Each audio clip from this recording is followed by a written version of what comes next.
Hello, good morning, and welcome to this Dawn Busters Taste Challenge. Light is still not here, but it's on the way.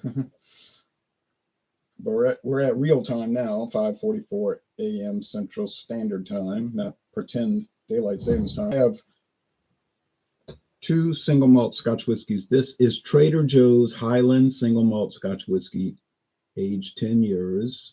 And it's from Alexander Murray and Company. And if you look on the Alexander Murray and Company website, they go back a long time. They're an independent bottler. They procure whiskey. In other words, they get whiskey from different distilleries and put their name on it and bottle it, and you can buy it. They go all over the place with them, all different types. Now, some of the stuff they get, they'll tell you what distillery it came from. It'll just say Kalila, 12-year, whatever. And other ones, they'll say the distillery asked that we don't disclose who made it, so they won't say, because that was the agreement. Now, this one doesn't say what distillery, so that was obviously the agreement. But it was procured by Alexander Murray and Company for Trader Joe's. Now, Trader Joe's was founded in 1967. I don't know if it's going back that long, because I don't know how long Trader Joe's been selling liquor, but they might have been selling it since the start. But most states, they can't get liquor. You can't get liquor at Trader Joe's. Some states, like Mississippi, you can't even get beer at the Trader Joe's. So it depends. Here in Metairie, I don't live too far from Metairie. It's about 20 miles away. You don't have those restrictions, so Trader Joe's sells beer, wine, and liquor. Name brand liquor, like Jack Daniels, Johnny Walker Red, Glenfiddich, stuff like that, and their brand. And if you go to Winn-Dixie, right there, I think I could almost see the lights to the parking lot. They have their own private label, WD Liquors, Winn-Dixie Liquors. Same story. It's procured by somebody, and they put their name on it. And that could have gone back to 1955. I just don't know. I'm never going to be able to find out, unfortunately. But, that's it. So we know it's not older than 1967, because that's when Trader Joe's started. They're owned by Aldi. And some people, including myself, are speculating, did Aldi buy Winn-Dixie just for that purpose, to get ownership of the liquor license? So I don't know. They're already changing some things at Winn-Dixie, but you would think they would want to keep the private label liquors, which are very popular. They sell regular, it's a regular good selling product. Nothing great, understand that, but people are now buying it for that reason. Glen Moray is an old distillery going back to 1897. They make Speyside Scotch. So they're in the Speyside region, very northern Scotland, like right at the top, the northern edge. And they're showing that there's a sketch of the distillery there. This is called the Elgin Classic. And they have a series of scotches called Elgin Classic series. And they have other series also. And they started that in 2014. This is the regular one. They call it the introduction to the series, the base model, you would call it. And then it expands from there. And the video, I'll show you the website listing. I will do a screen share and I'll show you what I'm talking about.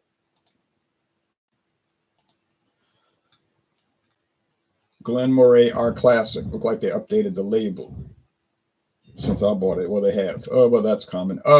And they make the bottle shaped like a copper pot still. Light, smooth, and fruity. Classic. And that's the classic. Is thick introduction to the world of single malt Scotch whiskey. So they're saying this is the same point. Encapsulating the flavors, British Commonwealth of spelling it, flavors, for which Glen Moray and indeed Speyside itself is loved for around the world. Approachable and easy drink and matured entirely in American oak casks, and they say on the video below, ex-bourbon barrel. Our Classic opens the door to discovering the rest of Glen's whiskeys, 40% alcohol. Now, I can't usually pick up all these descriptors of the note. The color, light gold. Yeah, that's correct. Or straw. Citrus fruits, butterscotch, and warm, freshly baked short. The flavor is malty toffee sweetness with black currant and a fragrant lemongrass citrus edge. Really? Comforting and warm, caramelized citrus fruits drift away to expose subtle spice. And then the video there is showing, and there's Jerry Ford, but the video is showing just a little short, less than a minute, and it's saying that it's aged an average of 6 years. So that's their official age statement, because it's a range statement on this one. Probably 5 to 7 years. The youngest whiskey, malt whiskey in here is 5 years old to 7, something like that. Averages to 6. Now they also make a port cask finish. That's going to give it a different flavor. Look how dark it is. Sherry cask. Port wine, Chardonnay wine, cask finish. Cabernet, peated malt version, peated. You don't usually get peated whiskeys from Speyside, but they're making. So that's their Elgin offering. They have travel retail, which you can get at the airport. I've seen those every time I go to the airport, but I don't buy them. Heritage Collection, Warehouse One, and the private casks. Heritage, you'll get the 12-year-old, which I have seen at Walmart. Yes. Definitely. Oh, don't know if they have it right now. 15-year-old, 18-year-old, 21-year-old, and 10-year-old fired oak. Now you see the Elgin Classic is about $28 a bottle, I guess. These other specialties, 18-year age and all, those could go well over $100. Okay, so don't expect that they're all going to be a bargain price, because they certainly will not be. The Trader Joe's was $23.99. Exactly. I still have the receipt. So that was purchased 2 years ago. It was $23.99. Now with the JB inflation, I can't say. All right, let's see. Glen. A Glen is like Alley. Sherry cask single. That's all they've got. Trader Joe's carries one. $34.99. Wow, not much. They're not really into the Glen Moray, are they?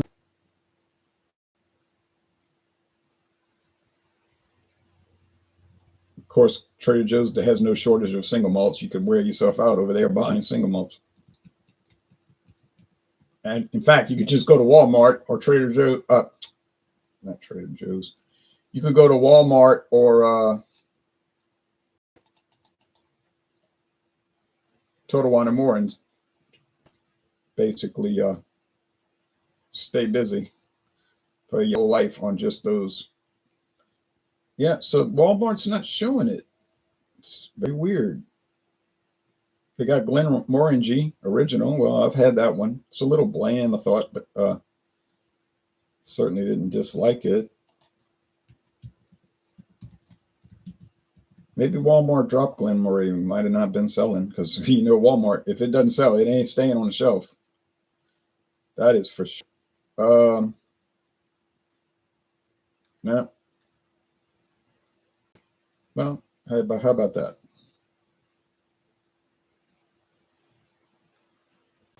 That's the way it goes. See if some other liquor store has a price. Glen Moray Elgin. See if anybody else got it. Westport, Louisville, Kentucky. Yeah, they're not. Kentucky some prices.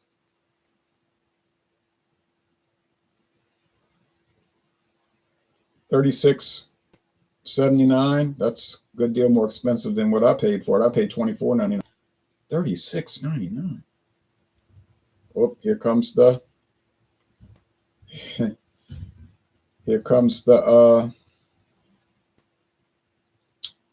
garbage man, waste management. Benny's, Chicago. Usually get decent prices there. Let's see. They got the port. $21.99 with a Benny's card. Well, if I lived there, I'd get a Benny's card. Probably didn't cost any money. Just a loyalty card, get you to go all the time. Let's see. One last chance, and then we're going on with the tasting. Can't wait. Well, I could wait. Not going to wait.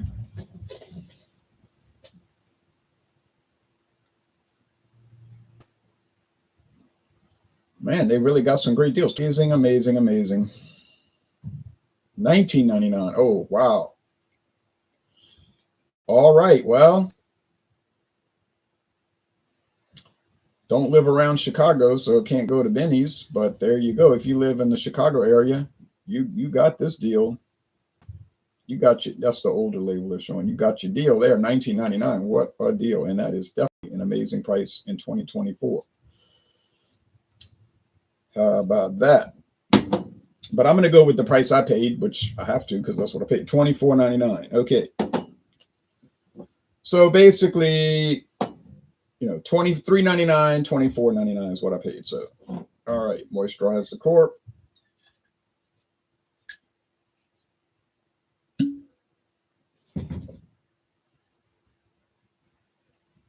As you can see, real cork.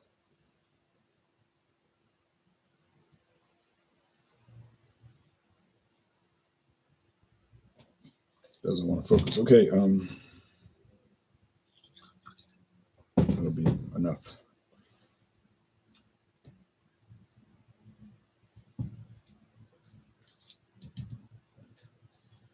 So this could have been in production since 1967.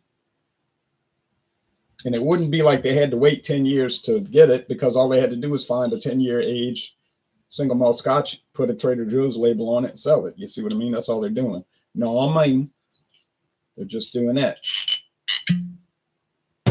Also real cork, but it's like that particle board cork, you know, like little chips of it, but it's still real cork. It's not rubber. Camera has trouble focusing in the dark. Okay. Elgin Classic. Ooh, it's a really good product. Is it basic? Yeah, it's basic. That's why it's their introductory level. And that's why Benny's in Chicago has it for $19.99. So wouldn't see that in Louisiana by any means. From what I've seen, you're not going to see it in Louisiana. Looked like it got mostly pulled from our market, but can't explain that. Can't explain that. It's all about what sells, right? If it sells, it stays. If it doesn't sell, it does not stay. You find, okay, yeah, the Elgin Classic is so light. I got to close my eyes because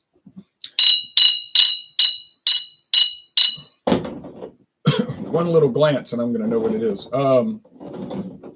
So a 10-year single malt Highland versus average of 6-year age Speyside. Should they taste the same? Will they taste the same? I don't believe. Will I be able to take them apart? Will I be able to tell them apart? I think I will. I hope I will. And my notes I need to update. Let me not look down. I can't look down. Both are forgetting any of those exotic smells or whatever that they're talking about. It just smells like generalized whiskey, i.e. fermented grain, then distilled, and then therefore after that aged in oak. Those steps: fermentation, distillation, aging.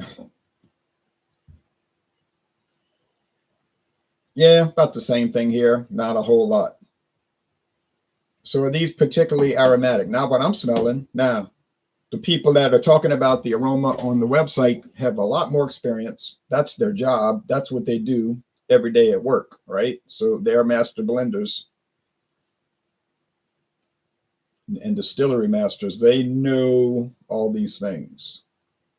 Just an amateur whiskey taster at his house, sitting in his office on the internet, is not going to qualify to the, you know, it's not just not going to be up to that standard. But I'm like you, a viewer. I'm a consumer. I buy stuff. About the best we can do. We just give our opinion, what we think. Most products are good these days. Get a few inferior things here and there. Not too many. I don't see too many, but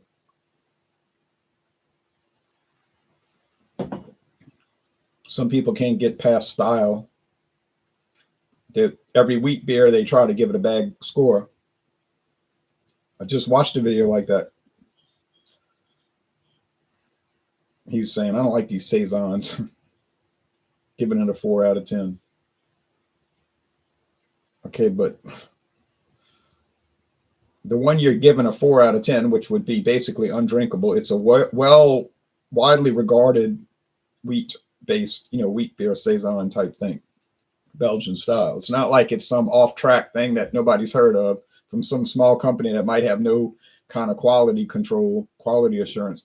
It's from one of the big ones that's got all the quality assurance, and it's really well liked. But his score was not based on that. It was based on what I've just heard. I don't like these kind of beers. Okay.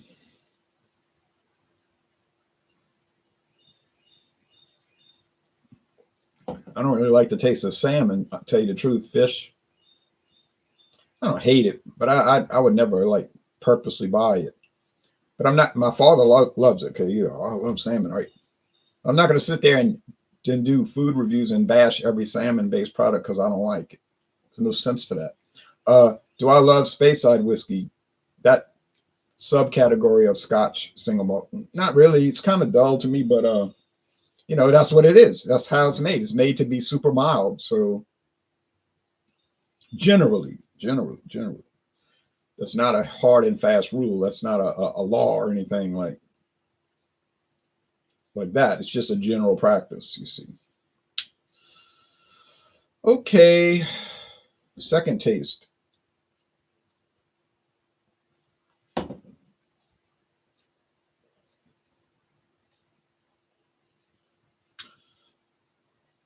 This has like a deep oak undertaste.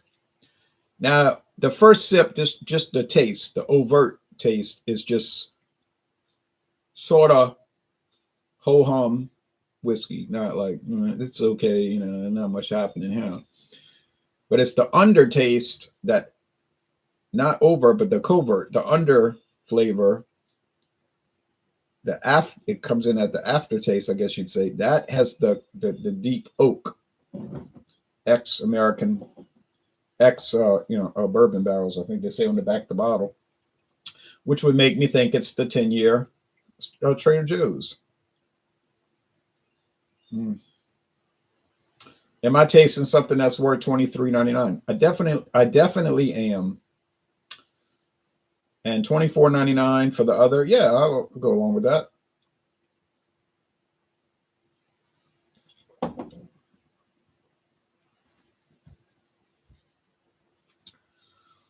Now they were emphasizing fruit. Now I don't know about all this butterscotch or all this other stuff they're talking about, but the fruitiness, I kind of get that. And I don't know, it's unreal how that would come about, huh? Because no fruit added for sure.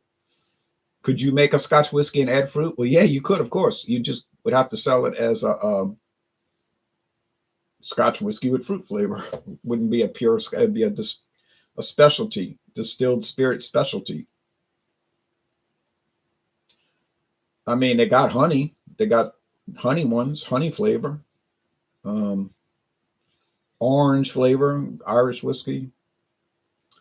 Now they got the Crown Royal Blackberry. Now, they're not pure whiskey. They're not sold as pure whiskey. They're whiskey with flavoring, which apparently is becoming super popular. And a lot of whiskey people are getting angry about it. Not the whiskey producers. They don't care. They're making money. Why would they care if people buying it? It's the whiskey fanboys, whatever you want to call it, hobbyists like myself and all. But they're saying, oh, it's detrimental to the whiskey world. It's cheapening people's appreciation of whiskey, and they thinking now whiskey is pineapple flavor like Buchanan's, or the blackberry from Crown Royal, or this orange from Jameson orange, or Proper 12 apple, or the honey, the ones with honey. Well, like Patty's honey. Or J&B, that J&B has a honeybee, J&B, honeybee. So, I mean, yeah, I get it. It is, in a way, kind of amateurish approach. It's like, I mean, look at the beer world. Everything is like flavored this, flavored that, fruity pebbles this. It's all like, you say they don't appreciate real beer because they want to drink everything with macadamia nuts and baker's chocolate or this rich artisanal chocolate. And it's like, no, they don't want to drink beer. They want to drink a chocolate smoothie or something. Okay. There that goes. That's true. I can't argue with that. But once again,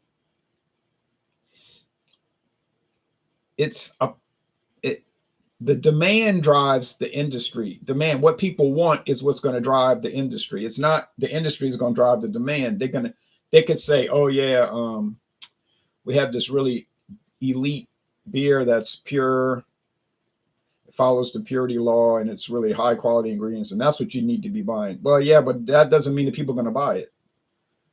They say, no, I bought Mike's Harder tangerine, the new tangerine, whatever. And we roll our eyes like, oh, come on, man. That's what you want to drink, Kool-Aid beer? Yeah, I guess that's what they want to drink. And I know somebody I work with, he's all excited because every Christmas time he buys Crown Royal Apple. Crown Royal Apple. And he's saying, yeah, I can't. That, now in his mind, that's good whiskey drinking. You would say, oh, no. But I mean, what the heck? They got a Crown Royal Apple that's like $250. $224 if you get it. It's like a specialty. You say, oh no, they're going gourmet with the flavored stuff. Yeah, they are. Not my preference. I'm with you. It's not my preference. It's not what I want to drink, but this is the situation at hand.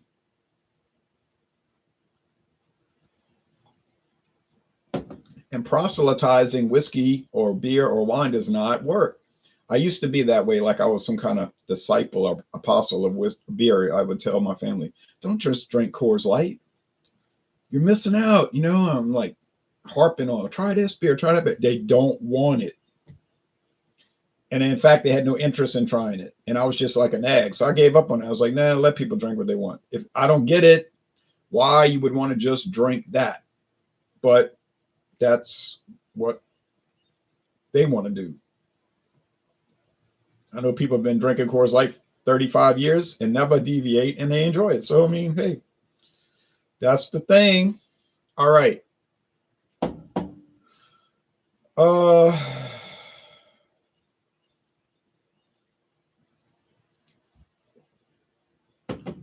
They both have a little fruitiness, honestly, and they're both sweet to an extent. Not sweet like bourbon, but certainly sweet-ish.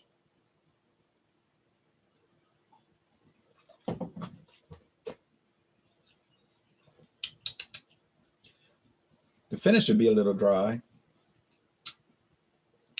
I don't know. There's a lot of oak over here too. I mean, I can't deny it. I can't like pretend, oh, well, one's really oaky, but the other one's not. But no, actually, they are both pretty oaky. So I can open my eyes now because I've drunk them all, have drunk them all. Drink, drink, drunk. That's the,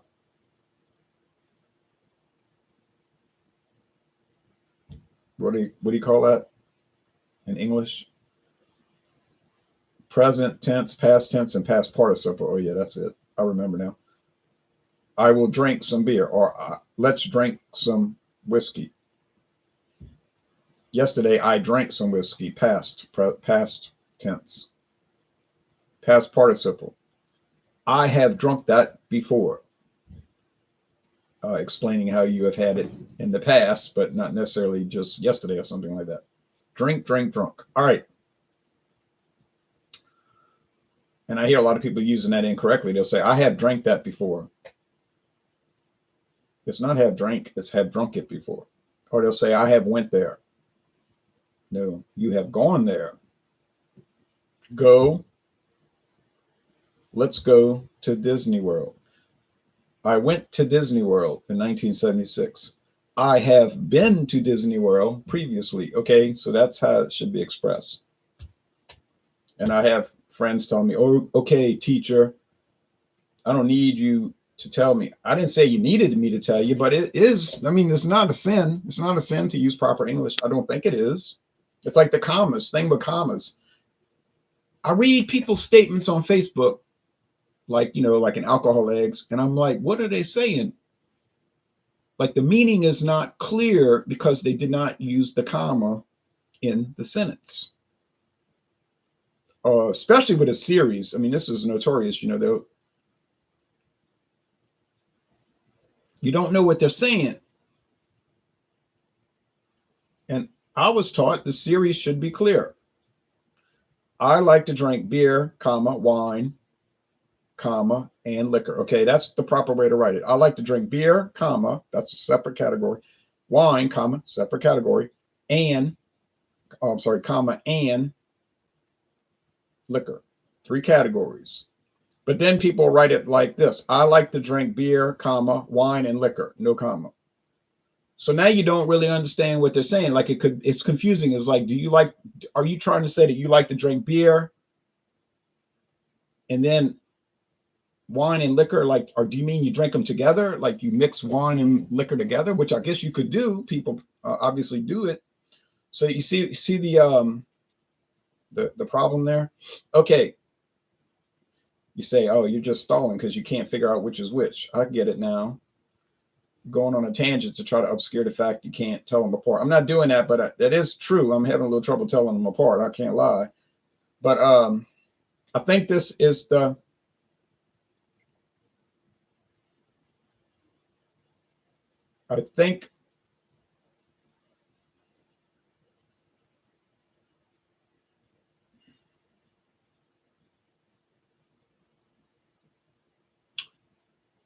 I think this is the Glen Moray because I did get a little fruitiness at the start. And on this other one, it came in later. It's the Trader Joe's, so I got it wrong. Oh, man. I don't know why I was thinking I was going to go through the whole thing getting it right every time. You see, but I did it with the Irish whiskey, right? I just did the Irish whiskey series with the Michael Collins, and I got it right 13 out of 13 times. Did 13 taste challenges, never got it wrong. So then you start to say, oh, I'm going to do the Scotch. I'm going to get it right every time. That's the hope. It's like I remember the Saints won the Super Bowl. They won the Super Bowl in 2009. Well, 2010 was the date of the game. It was for the 2009 season. And so in people's mind, they say, now next year when we win the Super Bowl, I'll say, wait a minute. That may never happen again. But in your thinking, it's like, oh, this is just the start of like a series. We're going to keep winning it. But it doesn't occur. Okay, I'm a little down. I got it wrong. Got 1 win and 1 loss. I was able to tell the Highland malt, single malt from the Trader Joe's 8-year Speyside. But now I take the 10-year Highland single malt and go up against Glen Moray. I can't tell them apart. And I said the whole video how close they were. All right. Well, they're close in price, $1 difference. I paid $1 different, exactly $1 different. I paid $24.99 for this, and I paid $23.99 for that. Still, you're thinking, 10-year, this is the average of 6 years. Highland, Speyside should be a big, it should be but it didn't happen. Now, what's coming up tomorrow for Friday? I might preempt it to do it today. I have Tomatin Dualcus, or known as Legacy around the world. Tomatin Legacy. So if you live in Scotland or Canada, it's going to be sold as Tomatin Legacy. But in the United States, it's sold as Tomatin Dualcus, which means legacy in the Scotch, the old Scottish language. And why is that? Because there's a Scotch whiskey that's sold in the United States since 1962 called Legacy Scotch. It's not exactly popular. I've seen glass bottles and plastic bottles of it, but it is there, and it's called Legacy Scotch, and it's been on the market since 1962. So Glen Moray, Tomatin had to change it to Dualcus. And it says it on their website, Dualcus for the USA market, just to get around the trademark problem. Why get into a fight you can't win, because you're not going to win it. So anyway, and we see that a lot of times, like Famosa, beer, Famosa from Guatemala. That's not the real name of it. It's called Famosa in the United States. Around the world, it's called Gallo. But you know why they couldn't call it Gallo here, because E and J Gallo wine, right? So instead of fighting that battle, they just changed it to Famosa. But it's funny though, because I went to Chalmette, Louisiana to actually go to a Chinese restaurant, but they weren't quite open, so I went next door to this Latino market, and they had Gallo, the Gallo brand, Gallo on the shelf. That slipped in. It got imported from Guatemala. How that slipped in, I do not know, Gallo. But the price they wanted was outrageous, so I said, no, I'm not buying that. I told the girl, no way. All right, anyway, thank y'all for watching, and I'll see y'all soon. Bye-bye.